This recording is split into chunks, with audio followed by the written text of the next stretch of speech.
नमस्कार मित्रांनो, घरोघरी मातीच्या चुली या मालिकेच्या येणाऱ्या काही भागामध्ये आता असं होणार आहे की आता घरामध्ये सारंग हा अगदी ऋषिकेश आणि जानकी यांच्या विरोधी झालेला असतो आणि ऐश्वर्याला आता ह्या संधीचा फायदा घेऊन तिला असं वाटत असतं की ही ॲप आहे तर त्या ॲपद्वारे आपण जानकी आणि ऋषिकेश या दोघांनाही त्यांच्या कंपनीची अगदी नाचक्की करण्यासाठी सांगत आहोत। परंतु तिला हे माहिती नसतं की आता आपण कोणत्या थराला जाऊ शकतो।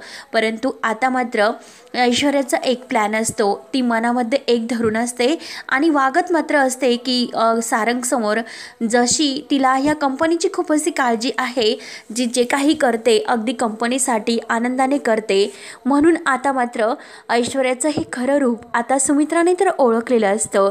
तर आता दिवसेंदिवस जानकीची जी काही कंपनी आहे तर ती अगदी धावत्या ह्या वेगाने अगदी प्रगतिशील मार्गाने जात असते। जो काही नफा आहे तो जानकी आणि ऋषिकेश यांना त्या ॲपद्वारे खूप असा होत असतो आणि ऐश्वर्याला मात्र मनामध्ये एक दाखवायचे असते आणि करायचे एक असते, कारण आता सुमित्रा एंटरप्राइज कंपनी ही अगदी धुळीस तिला मिळवायची असते। परंतु ती मुद्दाम आता सारंगला याबद्दल काही कळून देत नाही, म्हणूनच तिने ऐन वेळेस ती कंपनी आहे तर ती गहाण ठेवलेली असते। कारण जर गहाण ठेवली आणि कंपनीमध्ये दिवसेंदिवस किती लॉस होत आहे, एकतर हे तर काम करायला येण्यासुद्धा आता तयार नसतात, कारण कुणाच्याही वर्करचे पगार हे व्यवस्थित गेलेले नसतात। अगदी 4-5 महिन्यापासून पगार थकलेले असतात, त्यामुळे कामगार आता वैतागून जातात आणि ऋषिकेशला आता इकडे एक खूप मोठी अशी वाटचाल मिळालेली असते। त्याचे जे काही कंपनीचा खप आहे दिवसेंदिवस हा वाढत चाललेला असतो आणि इकडे सारंगच्या कंपनीचा अगदी जे काम आहे ते अगदी बंद पडलेलं असतं, कारण पगार नसल्यामुळे कोणतेही कामगार आता इकडे यायला तयार नसतात।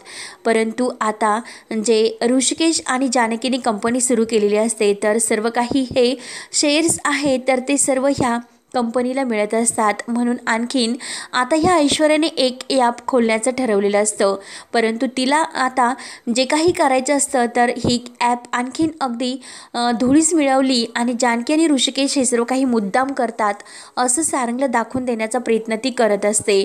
परंतु आता मात्र जानकीला जर याबद्दल खबर लागलेली असते की आता सुमित्रा एंटरप्राइज कंपनीसुद्धा आपली आहे, त्यामुळे काहीतरी करून आता ह्या दोन्ही कंपनी एक राहायला हव्या। ऐश्वर्याला असं वाटत असतं की कंपनी तर माझ्या मालकीची आहे आणि तिने आता सारंगला अगदी फसून जे काही कंपनीवर लोन उचललेलं असतं आणि कंपनी घरे गहाण ठेवलेलं असतं, परंतु जे हे कंपनी आहे ती सारंगच्या नावावर नाही तर ती सुमित्राच्या नावावर असते आणि त्याचा हक्क मात्र ऋषिकेशला असतो। जानकीला माहिती असतं की जे व्हील बनवलेलं आहे ते नानांनी नाही बनवलं तर ते ह्या ऐश्वर्याने खोटं व्हील बनवलेलं आहे। हे मात्र आता जेव्हा कंपनी आणि घर हे दोन्हीही अगदी धुळीस मिळणार असतात, कारण आता दिवसेंदिवस कंपनीत होणारा जो काही तोटा आहे तर त्याचं आता कर्ज खूप झालेलं असतं आणि जे काही त्या व्याजाचे हप्ते आहे तर ते सारंगने व्यवस्थितरित्या न भरल्यामुळे आता मात्र कंपनीला याचा खूप मोठा असा तोटा होतो आणि सारंगला तर खूप टेन्शन येतं। सारंगला असं वाटत असतं की नक्की आता काय करू आणि काय नाही, कारण दिवसेंदिवस आता हे जे काही खर्च आहे कंपनीचा तो आता अगदी पेलवत नाही। म्हणून आता सारंग अगदी टेन्शनमध्ये राहत असतो। आपण खूप मोठी चूक केली असं त्याला वाटत असतं, परंतु आता तो ऐश्वर्याला या गोष्टीचा उलगडा विचारण्यासाठी जातो की अहो ऐश्वर्या, आपण कंपनी आणि घर हे गहाण ठेवायला नको होतं। आणि त्याच वेळेस मात्र आता सारंगने ऐश्वर्याला आता अगदी ओरडून मोठ्या आवाजात विचारलेलं असतं, परंतु ऐश्वर्या मात्र आता खूप भडकते। ऐश्वर्या म्हणत असते की सारंग, अहो जे काही करते मी त्या कंपनीसाठी आणि या घरासाठी करत होते आणि तुम्ही माझ्यावर आरोप करतात, घरातील तर आरोप करून करून थकले होते, परंतु आता मात्र तुम्ही सुद्धा ते बोलून दाखवलं, त्यामुळे आता मला या घरात एकही सेकंद राहायचं नाही। आणि त्याच वेळेस मात्र आता सारंग आणि हे ऐश्वर्या आहे तर त्या दोघांनी कंपनी आणि हे घर गहाण ठेवलेलं आहे हे सौमित्र आणि अवंतिका या दोघांनी ऐकलेलं असतं। तर आता हे ऐकल्यानंतर मात्र सर्व काही सुमित्रासमोर आणलं जातं आणि जेव्हा आता आजीला समजतं की सारंगने आता कंपनी गहाण ठेवली आणि केवळ त्या ऐश्वर्या मुळेच झालं. आपण सुद्धा त्या ऐश्वर्याची इतकी साथ दिली, आपण साथ द्यायला नको होतं, म्हणून आता आजीला सुद्धा खूप असा पश्चाताप होत असतो. आजी म्हणत असते की ऐश्वर्या, अगं तू असं करायला नको होतं, कारण माझ्या नातवाला तू अगदी भिकारी बनवलं. मला तर वाटलं होतं की तू त्याच्या प्रेमाचा स्वीकार करशील, अगदी एक चांगली बायको म्हणून तू त्याच्याशी वागशील, मला असं म्हणजे माझ्या मनात होतं. परंतु अगं तू आत्तापर्यंत खूप काही अन्याय केला. अगं जानकीच आता खरी होती आणि खरंच मी तुझं ऐकलं आणि तुला साथ दिली. जानकीवर सुद्धा वाटेल तसे आरोप मी केले, त्यामुळे मात्र आता जानकीला सुद्धा आता या सर्वांची खबर लागायला हवी. जानकीला हे कळायला हवं, जानकीच आता काहीतरी करू शकते. म्हणून आता सुमित्राला तर टेन्शन येतच. सुमित्राला आता इतकं असं धक्का बसलेला असतो, परंतु अवंतिका ही सुमित्राला शांत करते की आई, तुम्ही काही काळजी करू नका, जे काही होईल ते आपण त्यातून काहीतरी मार्ग काढूयात. परंतु ही जी नीच ऐश्वर्या आहे, आम्ही तुम्हाला सांगण्याचा इतका प्रयत्न करत होतो, तरीसुद्धा तुम्ही काही एक ऐकून घ्यायला तयार नव्हतात. म्हणून आता प्लीज आई, जे काही करायचं आहे ते केवळ जानकी वहिनी आणि ऋषिकेश दादा करतील. कारण आता ह्या जे काही संकट आलेलं आहे ते आपल्यावर, केवळ आता त्यातून फक्त जानकी वहिनी आणि ऋषिकेश दादाच मार्ग काढू शकतात. जानकी वहिनीच आपल्या ह्या घराला वाचू शकतात. तेव्हा सुमित्रा म्हणते की हो अवंतिका, अगं मी खरंच त्यावेळेस खूप मोठी अशी घोडचूक करायला नको होती. परंतु आता नानांनी जे काही व्हील बनवलं होतं आणि ते मृत्यूपत्र आणि नानांना ढकललं, म्हणून मला खरंच ऐश्वर्यावर विश्वास बसला. कारण नानांनी सुद्धा त्यावेळेस खोटं असं सांगितलं होतं. परंतु आता मात्र नानांनी हे सर्व ऐकलेलं असतं. कारण सुमित्रा इतकी रडत असते आणि नाना तिला विचारत असतात की सुमित्रा काय झालं. परंतु आता सुमित्रा नानांना सर्व काही सांगते. अहो, ज्याच्यावर आपण इतका विश्वास ठेवला त्या सारंगने आपली कंपनी आणि आपलं जे काही राहतं घर आहे तर ते अगदी गहाण ठेवलं आणि आज मात्र आपली कंपनी डबघाईला आली आणि आपला जे काही आशीर्वाद बंगला आहे तो सुद्धा आता या धुळीस मिळेल असे मला वाटत आहे. म्हणून आता नानांना हे ऐकल्यानंतर धक्का बसतो.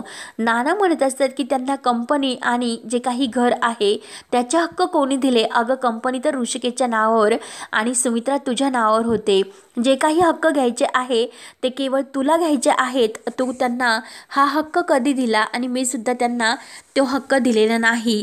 तेव्हा आता सुमित्रा म्हणत असते की अहो, तुम्ही तर तुमचं मृत्यूपत्र तयार केलं होतं, मग आज अचानक हे असं कसं घडलं.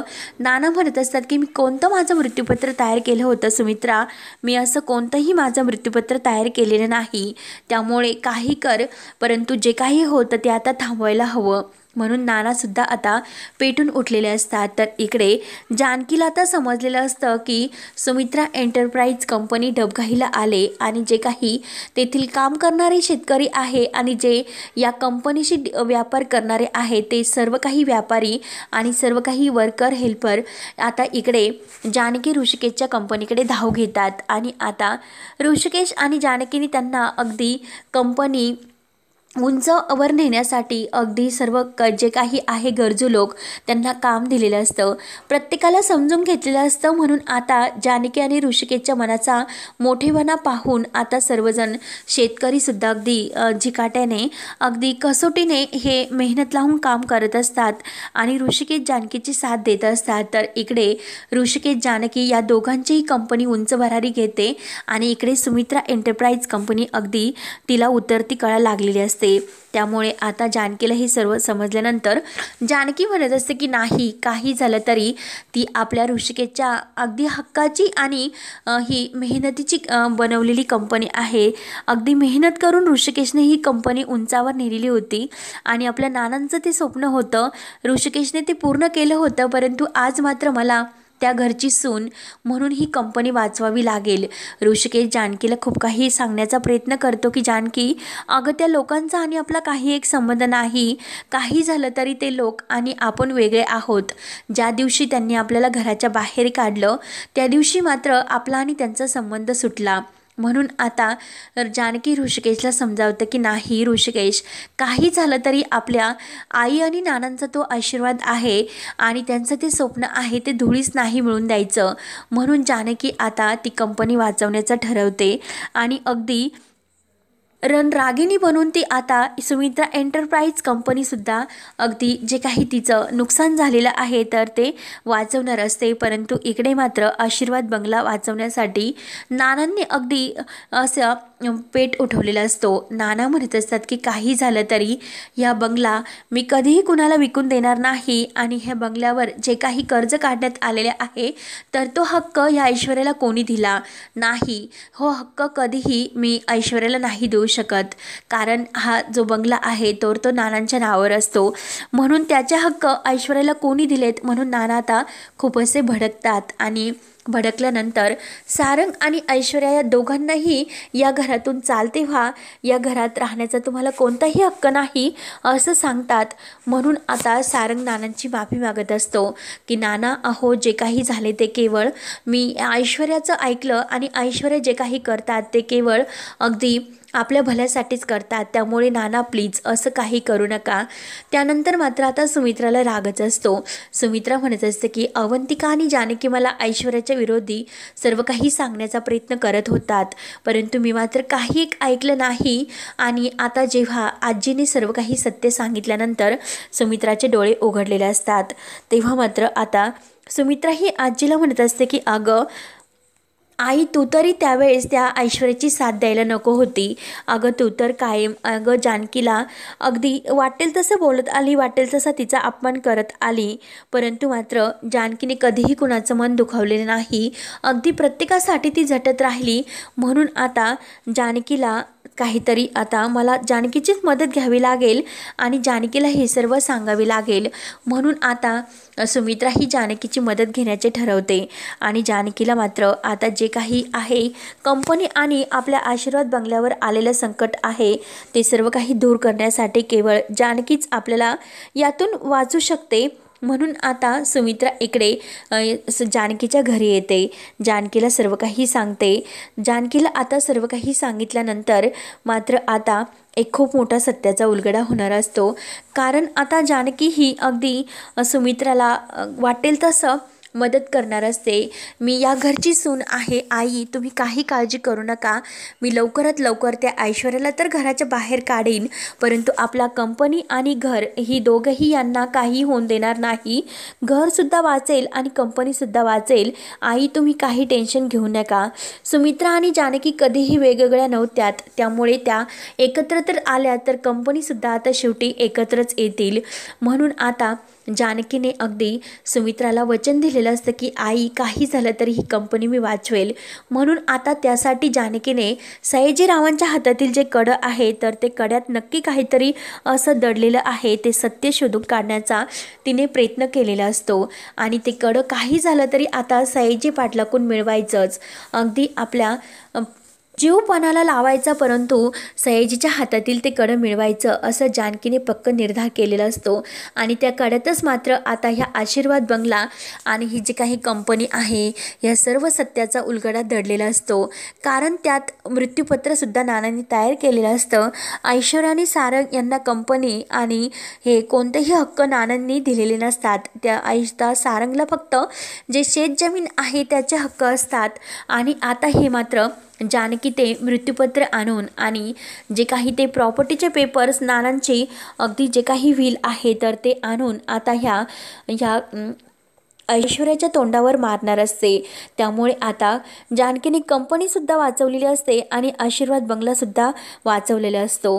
तेव्हा आता पुढे जानकी आणि सुमित्रा एकत्र येतात आणि एकत्र आल्यानंतर मात्र ऐश्वर्याचा आणखीन जळफळाट होत असतो. आणि आता जानकीने आशीर्वाद बंगला वाचवल्यानंतर मात्र सुमित्राला अगदी तिच्या वागण्याचा पश्चाताप होत असतो. म्हणून ती आता अगदी माफी मागून जानकीला म्हणत असते की काही झालं तरी आता तू आपल्या घरी चल, ऋषिकेशला काही कर, परंतु तू तयार कर आणि आपल्या घराला शेवटी तूच वाचवलं, या घरची लक्ष्मी तूच आहे. म्हणून आता सुमित्राने माफी मागून जानकीचं अगदी घरी येण्यासाठी विनवणी केलेली असते. तेव्हा आता जानकी अगदी ऋषिकेशला समजावून परत या घरामध्ये एंट्री करणार असते. तेव्हा आता पुढे काय काय होत राहणार हे पाहण्यासाठी आपल्या चॅनलला नक्की सबस्क्राईब करत राहा. धन्यवाद.